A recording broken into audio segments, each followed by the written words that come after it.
احاسیبا سمجھے ہوئے ہیں، الذین جو لوگ یعملون کرتے ہیں السیئات برے کام، ان یسبقونا کہ وہ ہم سے کہیں نکل جائیں گے، ساء کیا ہی برا، ما یحکمون جو وہ حکم لگاتے ہیں۔ اللہ رب العالمین نے اس آیہ مبارکہ کے اندر جو پچھلی آیت کے اندر سوال ہوا تھا اس سوال کا بقیہ حصہ اس آیت کے اندر آ رہا ہے۔ پچھلی آیت کے اندر جو مضمون بیان ہوا تھا آیت نمبر 2 میں، آیت نمبر 3 میں، اس میں اللہ کریم نے آزمائش کی بات ارشاد فرمائی تھی، امتحان کی بات اللہ کریم نے ارشاد فرمائی تھی آیت نمبر 2 میں اور پھر آیت نمبر 3 میں۔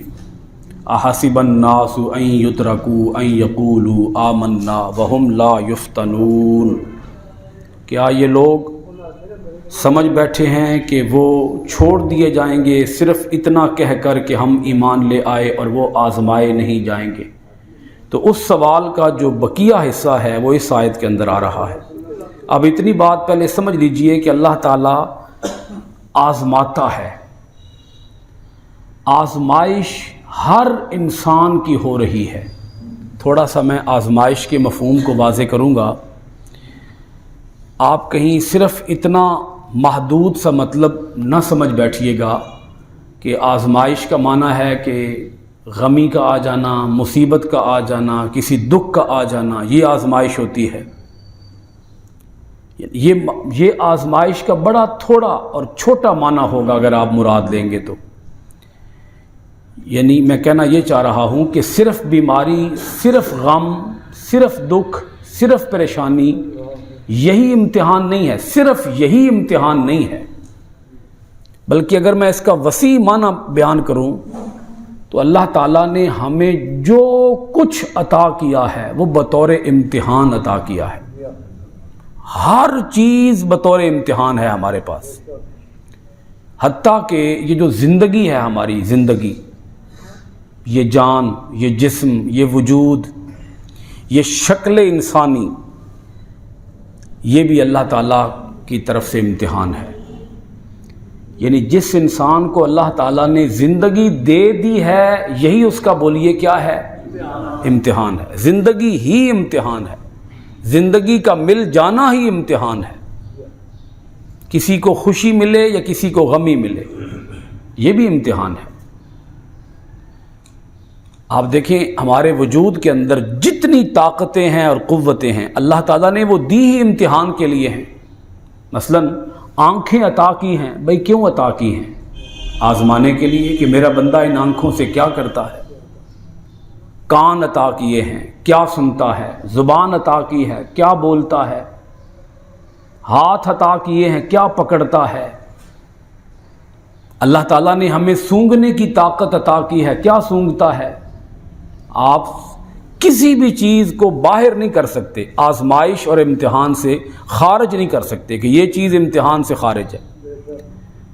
اب آپ کا یہاں سوال بنتا ہے، آپ کو پوچھنا چاہیے کہ اگر ایک انسان کے پاس آنکھیں اور کان ہیں ہی نہیں تو اس کا امتحان کیسے ہوگا؟ آنکھیں کان تو اس کے پاس ہیں ہی نہیں، آنکھوں سے اندھا ہے، کانوں سے بہرا ہے، تو اس کا امتحان کہاں گیا؟ تو یہ بھی امتحان ہے۔ یہ امتحان کیسے ہے کہ اس کو آنکھیں اور کان نہیں دیے تو نہ ملنے پر وہ کیا کرتا ہے؟ شکوہ کرتا ہے یا پھر بھی شکر ادا کرتا ہے؟ یہ بھی امتحان ہے۔ اسی طرح اگر آپ اس مفہوم کو آگے بڑھاتے چلے جائیں، ایک انسان کے پاس مال ہے تو یہ امتحان ہے کہ وہ مال سے کیا کرتا ہے، اور ایک انسان کے پاس مال نہیں ہے تو اس کا امتحان ہے کہ وہ مال نہ پا کر، غریب ہو کر وہ کیا کرتا ہے۔ تو اولاد کا مل جانا امتحان، اولاد کا نہ ملنا امتحان، گھر بار کا مل جانا امتحان، گھر بار کا نہ ملنا امتحان، بیوی بچوں کا مل جانا امتحان، بیوی بچوں کا نہ ملنا امتحان۔ تو امتحان سے کوئی چیز خارج نہیں ہے۔ مثلا آپ یہ بھی مت سمجھیے گا کہ صرف کسی مومن کا امتحان ہونا ہے، کافر کا امتحان نہیں ہونا۔ کافر کا بھی امتحان ہے۔ کافر کا امتحان کیا ہے؟ اللہ تعالیٰ اسے سنبھلنے کے، سنورنے کے اور ہدایت پہ آنے کے مواقع فراہم کرتا ہے کہ وہ آیا ان مواقع سے، یا اللہ تعالیٰ اسے مہلت دیتا ہے، اس مہلت سے فائدہ اٹھا کر کیا وہ راہ ہدایت پہ آتا ہے یا نہیں آتا۔ اللہ تعالیٰ نے اسے عقل عطا کی، حق اور باطل میں فرق کرنے کی صلاحیت عطا کی کہ وہ اس صلاحیت کو بروئے کار لا کر حق تک پہنچتا ہے کہ نہیں پہنچتا۔ تو میرے خیال میں یہ بات واضح ہو چکی ہوگی کہ امتحان سے کچھ بھی باہر نہیں ہے، سب کچھ امتحان میں شامل ہے۔ اس آیہ مبارکہ کے اندر سورۃ العنکبوت کی آیت نمبر 4 کے اندر اللہ کریم نے اسی سوال کا تسلسل بیان کیا۔ اللہ پاک نے فرمایا ام حاسب الذین یعملون السیئات، یا وہ لوگ جو برے عمل کرتے ہیں وہ سمجھ بیٹھے ہیں، کیا وہ یہ سمجھ بیٹھے ہیں ان یسبقونا، کہ ہم کہیں نکل جائیں گے، ساء ما یحکمون، کیا ہی برا فیصلہ ہے جو وہ کرتے ہیں۔ یہ جو لفظ آیا ان یسبقونا، اس کو تھوڑا سمجھنا پڑے گا۔ معنی اس کا کیا ہے جی؟ سبقت لے جانا، نا ہم سے، ان کے یسبقو، وہ سبقت لے جائیں گے، وہ نکل جائیں گے، نا ہم سے، وہ ہم سے کہیں نکل جائیں گے۔ اللہ تعالیٰ پوچھتا ہے، یہ سوال ہے اللہ تعالیٰ کا۔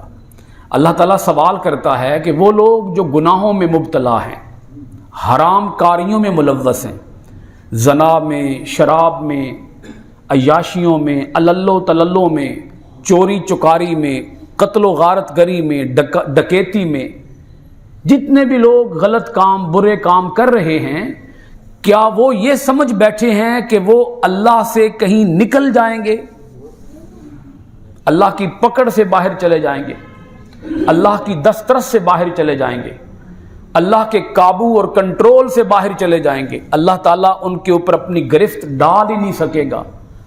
اگر آپ حضرات غور فرمائیں اس سوال کا اب جواب کیا بنے گا؟ جواب یہ بنے گا ہاں وہ یہی سمجھ بیٹھے ہیں۔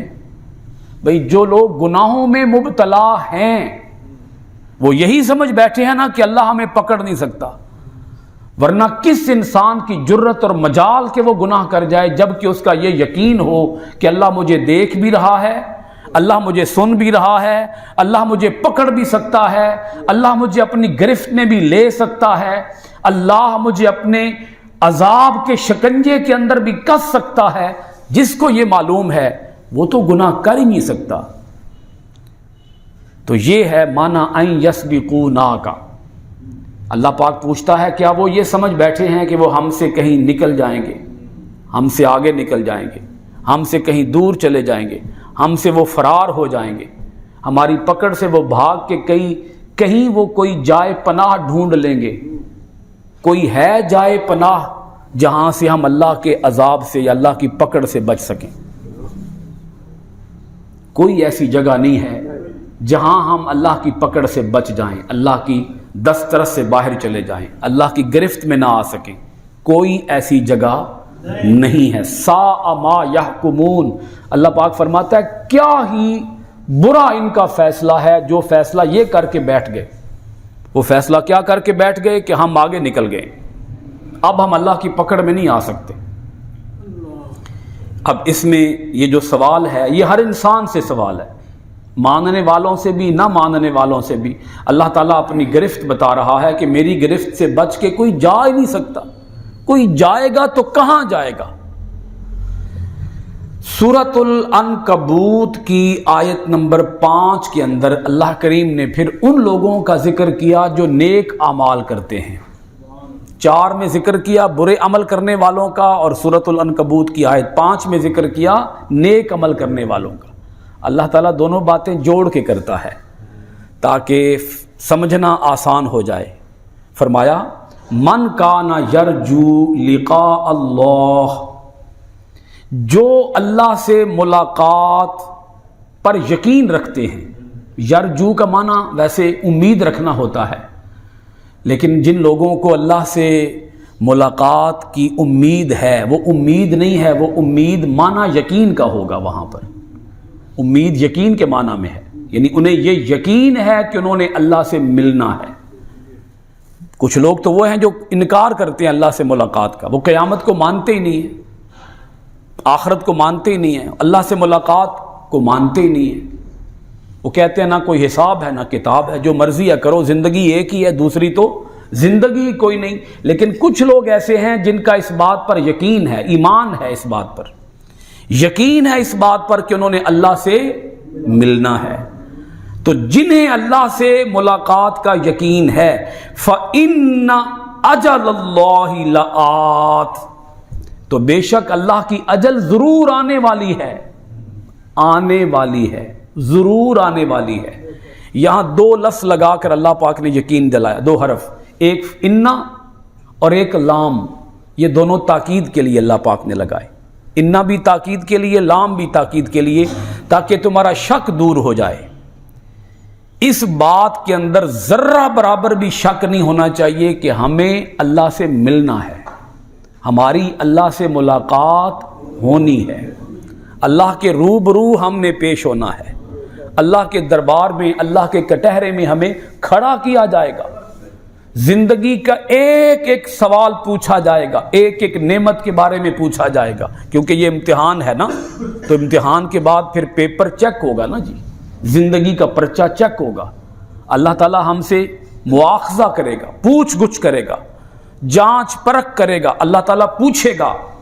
تو اللہ پاک نے یہ یقین دلایا، آلریڈی ان کا یقین ہے، جو اللہ سے ملاقات پر یقین رکھتے ہیں ان کا تو یقین ہے، انہیں اللہ سے ملاقات میں کوئی شک نہیں، لیکن پھر بھی اللہ تعالیٰ نے مزید یقین دلایا اپنے اس حکم کے ساتھ، فَإِنَّ أَجَلَ اللَّهِ لَآتٍ۔